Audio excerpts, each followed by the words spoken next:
Everyone, कैसे हैं आप सब? बढ़िया। चलिए, अच्छी बात है। बढ़िया स्वस्थ खुश रहना चाहिए भाई, बिल्कुल रहना चाहिए ना। और मैं ये बात जो कहती हूँ हर वीडियो में, स्वस्थ रहिए खुश रहिए भाई, ये रियलिटी है। सच में स्वस्थ और खुश रहना चाहिए, तभी आप, और सिर्फ हेल्थ से ही नहीं, शारीरिक तौर पर नहीं, मानसिक तौर पर भी। अगर आप शारीरिक और मानसिक दोनों तौर पर स्वस्थ रहेंगे, खुश रहेंगे, तभी अपने कार्य को, अपने गोल को अच्छे से अचीव कर पाएंगे, वो भी कम समय में। जितना ज़्यादा टेंशन लेंगे, चिंता करेंगे, परेशान रहेंगे, अनहैप्पी रहेंगे, खुश नहीं रहेंगे, उतना ही ज़्यादा लंबा टाइम लगेगा और फिर पता नहीं कर भी पाएंगे या नहीं, क्योंकि और चीज़ें दिमाग में टेंशन ही बढ़ती जाएगी। क्लियर है? चलिए, आज हम बात करने वाले हैं, हमने संसद के अध्यक्ष के बारे में जानकारी ले ली, उपाध्यक्ष के बारे में जानकारी ले ली।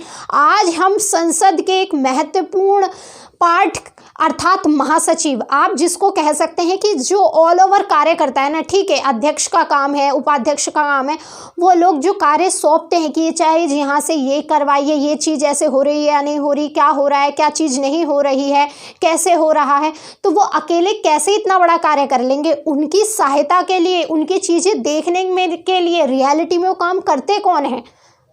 वो काम करते हैं महासचिव। आपको पता है, हमारे यहाँ पर नेता बनने के लिए, पॉलिटिशियन बनने के लिए कोई एजुकेशनल क्राइटेरिया नहीं है, परंतु ये जो महासचिव होते हैं, ये IAS रैंक के अधिकारी ही होते हैं। और पढ़ाई कितनी करनी पड़ती है आप सब जानते हैं, तो इनको नॉलेज होती है, चीज़ें होती है। और ऐसा भी नहीं है ये कि भाई हर 5 साल में बदल जाएंगे चीज़ें, तो इनको नॉलेज होती है। ये अपने पुराने सदस्यों को देखकर या पुरानी चीज़ों की जानकारी भी रखते हैं, उससे चीज़ें लेते हैं। इनको पता होता है जब कोई नई सदस्य, नई लोकसभा का गठन होता है, नए सदस्य आते हैं, इनसे काफ़ी मंत्रणा करते हैं, विचार विमर्श करते हैं, इनसे सलाह भी लेते हैं राजनीतिक दल। तो आज हम इन्हीं के बारे में बात करने वाले हैं। इनका एक महत्वपूर्ण, अपना बहुत महत्वपूर्ण स्थान है। आप इसे कह सकते हैं संसद का तीसरा महत्वपूर्ण अधिकारी कह सकते हैं आप महासचिव को। और महासचिव के अंडर भी बहुत सारे लोग काम करते हैं। अब एक महासचिव इतना सारा कार्य कैसे संभाल लेगा? उसको कार्य में हेल्प करने के लिए भी बहुत सारी लोगों की ज़रूरत होगी, अन्य कर्मचारियों की ज़रूरत होगी। जैसे प्रधानमंत्री हैं, अब एक प्रधानमंत्री जी पूरे देश को कैसे चलाएंगे, इसलिए वो मंत्री भी नियुक्त करते हैं। और मंत्रियों के नीचे राज्य मंत्री, उप मंत्री, राज्य मंत्री, स्वतंत्र प्रभार, कितने सारे मंत्री नियुक्त करते हैं। क्यों? क्योंकि ताकि कार्य आसानी से हो सके। एक अकेला व्यक्ति कहाँ क्या क्या करेगा। चलिए, आज बात करते हैं महासचिव के बारे में। क्या क्या है इसके पावर, क्या है इसके पास, क्या क्या राइट्स हैं, क्या क्या कार्य करता है ये महासचिव। संसद की परंपराओं व प्रथाओं का रक्षक होता है।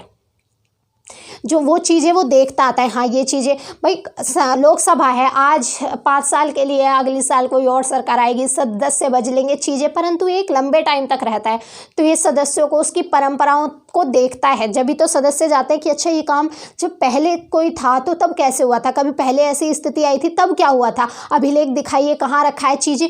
तो वो सारे कार्य यही तो देखता है, यही दिखाता है। इसलिए क्या कहा गया है कि महासचिव संसद की परंपराओं व प्रथाओं का रक्षक होता है तथा पहले सदनों, पीठासीन अधिकारियों और स्वयं अपने पूर्वाधिकारियों की संचित बुद्धिमत्ता व उनका अनुभव अर्थात एक्सपीरियंस, उनके माइंड का भंडार होता है।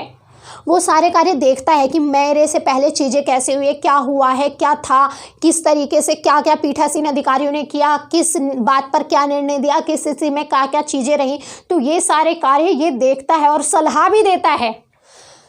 महासचिव सदन का तीसरा महत्वपूर्ण अधिकारी होता है। आप कह सकते हैं कि सदन का तीसरा महत्वपूर्ण पद होता है महासचिव का। वह सभी संसदीय कार्यों व क्रियाकलापों में व प्रक्रिया तथा प्रथा संबंधी सभी मामलों में अध्यक्ष तथा सदन व सदनों का सलाहकार होता है। तो सलाहकार की भी भूमिका है इसकी। अध्यक्ष को सलाहकार, अध्यक्ष को भी सलाह देते हैं, उपाध्यक्ष को, सदन को, सदन के अन्य सदस्यों को भी, जो भी सांसद है सबको सलाह देते हैं। तो एक सलाहकारी की भी भूमिका होती है महासचिव की। एक स्थायी अधिकारी के रूप में सभापटल का प्रमुख अधिकारी होता है। तो आपसे सभापटल का प्रमुख अधिकारी पूछा जाए तो कौन होता है? महासचिव। और परिवर्तनशील विभिन्न सदनों व अध्यक्षों के बीच निरंतर कड़ी का काम करता रहता है, यानी कि बदलाव, परिवर्तन होता रहता है, कौन है, कौन आया है, कौन नहीं गया चीज़ें। तो वही कहा गया कि परिवर्तनशील विभिन्न सदनों व अध्यक्ष के बीच, अध्यक्ष और सदन के बीच कड़ी, एक चैन का कार्य करता है महासचिव। महासचिव अपने अधिकार से बहुत से विधि बनाने के अर्थात प्रशासन से संबंधित कार्य, प्रशासन का कार्य क्या होता है, इम्प्लीमेंटेशन, चीज़ों को इम्प्लीमेंट करना, लागू करना, प्रशासनिक तथा कार्यपालिका लागू करती है। कार्यपालिका लागू किसके द्वारा करती है, प्रशासन के द्वारा ही तो करती है। तो ये चीज़ है, विधायी, प्रशासनिक तथा कार्यपालिका कार्यों का निर्वहन अर्थात उनको निभाता है तथा सदस्यों को सेवाएं व सुविधाएं उपलब्ध कराता है। सीधी सी बात है, भार जिम्मेवारी किसके ऊपर है। हमने अध्यक्ष पढ़ा, उसमें देखा गया कि सदस्यों जो वहाँ के सांसद होते हैं उनकी देख रेख, पानी वगैरह की सुविधाएं, आवास वगैरह की सुविधाएं किसके ऊपर होती है, अध्यक्ष के ऊपर है जिम्मेवार है। तो क्या अध्यक्ष अकेले जाकर सीधे देखेंगे भाई आपको आवास मिला, पानी मिला, आपने पानी पिया, खाना, ये सब चीज़ें नहीं। तो उनके बिहाफ पर यही तो कार्य करते हैं, उनके कार्यों को। तो ये कहा गया सदस्यों की सेवाओं व सुविधाओं, सदस्यों को सेवाएं भी उपलब्ध कराता है, सुविधाएं भी उपलब्ध कराते हैं। वह संसद परिसर में सुरक्षा के लिए सर्वोच्च प्रभारी अधिकारी होता है। ठीक है, संसद की सुरक्षा की जिम्मेवारी अध्यक्ष की होती है, परंतु अध्यक्ष थोड़ी ना बंदूक लेकर AK-47 लेकर खड़े रहेंगे सुरक्षा के लिए। तो कौन निभाएगा, यही होते हैं सर्वोच्च प्रभारी। वहाँ पे जो भी सुरक्षा है, किस जगह क्या इंतज़ाम है, कैसे होगा, कहाँ पे क्या चीज़ लगेगी, कौन सा कैमरा, किस चीज़ से ड्रोन होगा, क्या होगा, किस तरीके से कौन सी सेना होगी, कहाँ कौन रहेगा, कि एंट्री गेट पर कितनी पुलिस है, क्या है, सब कुछ कौन देखता है, यही देखता है। ये सर्वोच्च अधिकारी होता है सुरक्षा के लिए भी। वह संसद भवन, संसद की अन्य संपत्तियों के रखरखाव तथा मरम्मत के लिए भी जवाबदेह कि संसद में कोई कार्य हो रहा है, संसद में रिनोवेशन का काम हो रहा है, क्या ज़रूरत पड़ रही है संसद में कार्यों के लिए, कहाँ किस चीज़ की ज़रूरत है, तो उसके प्रति भी जवाबदेह कौन है, महासचिव ही हैं। संसदीय संग्रहालय और अभिलेखागार, जहाँ पर अभिलेख सुरक्षित रखे जाते हैं। भाई पिछली सरकार ने कोई काम किया, कोई निर्णय रहा, उनको अभिलेख के तौर पर रखे जाते हैं। तो वही कहा गया है संसदीय संग्रहालय और अभिलेखागार के सर्वोच्च अधिकारी के रूप में वह संसद की विरासत का रक्षक तथा सभी संसदीय अभिलेखों का परिरक्षक होता है। संसद ग्रंथालय, शोध, संदर्भ, प्रलेखन तथा सूचना सेवाएं भी उसी के अधीन कार्य करती हैं। तो बिल्कुल देखिए, हमने सब देखा, अध्यक्ष के बारे में जानकारी ली कि अध्यक्ष ये सब चीज़ें देखता है। तो अब अध्यक्ष, वही वाली बात है, मैंने आपसे पहले कहा था, उनकी जिम्मेवारी है चीज़ें हैं, परंतु उनके बिहाफ पर प्रशासनिक अधिकारी कार्य करते हैं। प्रधानमंत्री है, सरकार है, नीतियाँ बना दी, क्या नीति उन्होंने बना दी, वो तो नीति बना देते हैं, ठीक है, ये चीज़ है, ये लागू होगा, परंतु उन्हें लागू कौन करेगा, कैसे लागू होनी है, किस तरीके से होगा, कैसे काम होगा, कैसे सभी लोगों तक वो चीज़ें पहुंचेंगी, तो वो कार्य देखता कौन है, प्रशासन देखता है। उसी तरीके से संसद में भी अध्यक्ष के ऊपर जो कार्यभार होता है, वो बिल्कुल वो ये कहता है कि ये चीज़ ऐसे होनी चाहिए, परंतु वो करवाएगा कौन, वो यही प्रशासनिक अधिकारी अर्थात महासचिव करवाते हैं। और महासचिव की जो टीम में अन्य कर्मचारी होते हैं जो नियुक्त करते हैं, वो करवाते हैं। वह विधायी सेवाओं और सदन के सचिवालय का प्रमुख अधिकारी है। वह उसके प्रशासन के लिए, उनमें अनुशासन बनाए रखने के लिए, यह सुनिश्चित करने के लिए उत्तरदायी है कि सदन व समितियों का सचिवीय कार्य समुचित ढंग से, कुशलता से व सुचारू रूप से हो सके।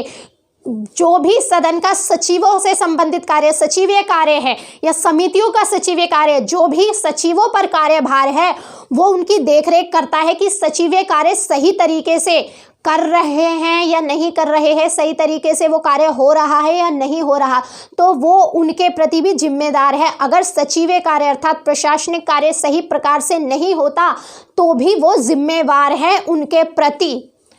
वह सभी संसदीय समितियों को कर्मचारी व सचिवीय सहायता उपलब्ध कराता है। वह स्वयं उन्हें मंत्रणा सलाह देने के लिए भी उपलब्ध रहता है। ठीक है, समितियां गठित हो गई। अब समितियां गठित हो गई, समितियों को कोई प्रूफ चाहिए, कोई अभिलेख चाहिए, कुछ चीज़ें चाहिए, कुछ हेल्प चाहिए, कुछ आंकड़े चाहिए, वो कौन उपलब्ध कराएगा, वो यही सचिव उपलब्ध कराते हैं। और एक ही महासचिव से तो काम चलेगा नहीं, कितनी सारी समितियाँ बनती हैं, कितने सारे सदस्य हैं, तो सचिवीय सहायता उपलब्ध कराते हैं यही महासचिव। कहते नहीं, आपने किसी कंपनी को कॉन्ट्रैक्ट दिया कि हमें 10 वर्कर चाहिए, अब मालिक एक है कॉन्ट्रैक्टर, परंतु वो आपको 10 लोग तो उपलब्ध करा देगा उस काम के लिए, एक कॉन्ट्रैक्टर है, आप उसके पास गए कि हमें इस कार्य के लिए 10 लोग चाहिए, 10 लोग उसने उपलब्ध करा दिए, तो इसीलिए आप कह सकते हैं महासचिव एक कॉन्ट्रैक्टर की तरह, भाई सचिव या लोग उपलब्ध कराता है, तो इनका एक काम है, देखते हैं ये चीज़ों को, सबको, जो भी सचिव कार्य कर्मचारी है वो इन्हीं के देख रेख में कार्य करेंगे। ये सलाह भी देते हैं सदस्यों को, सदनों के सदस्यों को, सदन को, अध्यक्ष को, सबको सलाह देते हैं। सदस्यों व समितियों के लिए उनकी भूमिका मित्र, विचारक व मार्गदर्शक की होती है। तो आपसे पूछा भी जाए, आपको कहना पड़े, महासचिव के ऊपर कोई आंसर राइटिंग लिखने के लिए आ जाए, तो बहुत अच्छा है कि कैसी भूमिका होती है। तो एक मित्र आपस में फ्रेंड्स कैसे बात करते हैं, एक विचारक से बात करनी है, कुछ विचार, तो विचारक की भी भूमिका होती है। साथ ही साथ एक मार्गदर्शक, एक गाइडेंस की, कैसे बड़े लोग कैसे गाइडेंस देते हैं, जिनको पता होता है, वो गाइडेंस अपने अनुभव के आधार पर, उन्होंने कुछ चीज़ें देखी होंगी, पूर्व में चीज़ें रही होंगी, उसी के आधार पर तो गार्ड आपको कैसे करते हैं, वो मार्गदर्शन कैसे करते हैं, वो आपको उसी के आधार पर करते हैं। तो इसी तरीके से भी मार्गदर्शक की भूमिका भी निभाते हैं, आपको गाइडेंस देते हैं ये कि ये चीज़ ऐसे करिए, ये चीज़ ऐसे नहीं, ऐसे रही है पिछली बार, ये है, ये परंपरा है, ये प्रथा है, ये कार्य ऐसे नहीं होता है, ऐसे होता है, ये चीज़ ऐसे रही है। क्योंकि आप फिर जानते हैं कि हमारे यहाँ पर जो पॉलिटिशियन है उनके लिए कोई पढ़ाई लिखाई का क्राइटेरिया नहीं है, तो क्या चीज़ें, संविधान चीज़ें क्या हैं, सही अंतर्राष्ट्रीय स्तर पर क्या हो रहा है, नेशनल पर क्या हो रहा है, ये सब चीज़ें भी जानकारी रखते हैं ये लोग। विभिन्न राजनीतिक दलों के सदस्य परामर्श लेने के लिए उसके पास अर्थात महासचिव के पास आते हैं। काफ़ी हद तक उसको निष्पक्षता की वही भूमिका निभानी होती है जो अध्यक्ष के द्वारा निभाई जाती है। क्लियर रखिएगा, जो विभिन्न दल के सदस्य हैं वो काफ़ी बार सलाह लेने के लिए आते हैं और इनकी भूमिका बिल्कुल इसी तरीके की होती है निष्पक्षता के मामले में जैसे सदन के अध्यक्ष की होती है या सभापति की होती है। क्लियर। महासचिव को जागरूक व शीघ्र निर्णय लेने वाला होना चाहिए। ऐसा नहीं नेताओं की तरह लंबा टाइम लगा रहे, 1 महीने 2 महीने नहीं। एक तो इन्हें जागरूक, अवेयर होना चाहिए कि हो क्या रहा है, राष्ट्रीय स्तर पर क्या हो रहा है, अंतर्राष्ट्रीय स्तर पर क्या हो रहा है, क्या घटनाक्रम चल रहे हैं, क्या बदलाव हुए हैं चीज़ों में, क्या होना चाहिए, क्या नहीं होना चाहिए। तो इस तरीके से इन्हें जागरूक होना चाहिए, साथ ही साथ शीघ्र निर्णय लेने वाला होना चाहिए। ऐसे नहीं कि महीने 2 महीने एक ही बात को लेकर लगा रहे हैं निर्णय लेने में। संसद के कार्यों के लिए राष्ट्रीय और अंतर्राष्ट्रीय घटना चक्रों की पर्याप्त और नवीनतम जानकारी रखना व उसे संचित करना भी महासचिव से अपेक्षित है। उनसे यह भी आशा की जाती है कि राष्ट्रीय व अंतर्राष्ट्रीय स्तर पर क्या हो रहा है, कैसे हो रहा है, इसकी जानकारी वो संचित रखे, संभाल के रखे कि क्या हो रहा है, कैसे हो रहा है। भाई विधि बनानी है, कानून बनाने, चीज़ें करनी है, तो उसमें ये सारी जानकारियों की आवश्यकता पड़ती है। जो व्यक्ति महासचिव के पद पर होता है उसके लिए आवश्यक है कि वह प्रतिभा भावन व संसद के बहुमुखी कार्य, मतलब एक कार्य तो होता नहीं, बहुत बड़े स्तर के अलग अलग बहुमुखी कार्य होते हैं, तो संसद के बहुमुखी कार्यों में निपुण हो, एक्सपीरियंस पर्सन हो, निपुण हो, कुशलता हो, उसमें निपुण हो। जो कार्य उसे सौंपा जाता है वह इतना अधिक जटिल व तकनीकी होता है, तकनीकी स्वरूप का है कि उसे सभी श्रेणियों के अनेक योग्य व विद्वान अधिकारियों की सहायता आवश्यक होती है। तो मैंने यही कहा आपसे कि महासचिव ऐसा तो नहीं है कि अकेले सब कुछ कर लेंगे या सभी क्षेत्र में वो भी एक्सपीरियंस है, सब सारी नॉलेज है, तो वो अपॉइंट भी करते हैं ऐसे कर्मचारी। भाई किसी पर्टिकुलर सब कार्य के लिए एक्सपीरियंस, उस क्षेत्र के विशेषज्ञ की ज़रूरत हो गई तो कौन देखता है ये सब चीज़ें, वो भी यही देखते हैं। कार्य का आयोजन इस रीति से किया जाता है, वहाँ पे आयोजन कैसे करते हैं कार्य का आयोजन इस रीति से किया जाता है कि प्रत्येक इकाई संसदीय जीवन के किसी विशेष पहलू संबंधी कार्य करे व उनमें ऐसे प्रतिभा संपन्न कर्मचारी रखे जाएं जो तकनीकी तौर पर योग्य हो व अपने कर्तव्य कुशलता पूर्वक निभाएं। क्योंकि ठीक है भाई, नेताओं के लिए पढ़ाई की भूमिका नहीं है, चीज़ें नहीं है, परंतु आपको क्यों भेजा जा रहा है, वहाँ अपॉइंट क्यों किया जा रहा है, इसीलिए कि आप छोटी छोटी चीज़ों को बहुत कुशलता से देखें। ये चीज़ है, सलाह भी देते हैं, ये बताते भी हैं कि ये चीज़ ऐसे होनी चाहिए, नहीं होनी चाहिए। राष्ट्रीय स्तर की, अंतर्राष्ट्रीय स्तर की सारी जानकारी ये अपने पास रखते हैं। तो कुल मिलाकर आप कह सकते हैं कि जो इनका कार्य है ना वो बहुत बड़े स्तर का है और सिर्फ एक ही कार्य नहीं है, बहुमुखी है। ये भी करना है, वो भी करना है, ग्रंथालय भी देखना है, सचिवालय भी देखना है, सचिवीय सहायता भी उपलब्ध करानी है, सलाह भी देनी है, तो बहुत सारे कार्य हैं। और इससे संबंधित 2 लेक्चर, 2 या से 3 लेक्चर और आएंगे, क्योंकि एक महत्वपूर्ण पद है तो इसके बारे में जानना भी आवश्यक है कि क्या रियलिटी क्या है, काम होता कैसे है। भाई हमने देख लिया अध्यक्ष करते हैं, उपाध्यक्ष, परंतु उन्हें इम्प्लीमेंट कौन करता है, लागू कौन करता है इतने बड़े स्तर पर। क्या एक अध्यक्ष कर लेंगे? नहीं, महासचिव करते हैं और महासचिव की सहायता के लिए भी अन्य कर्मचारी होते हैं। चलिए आज के लिए इतना ही रखते हैं, धन्यवाद।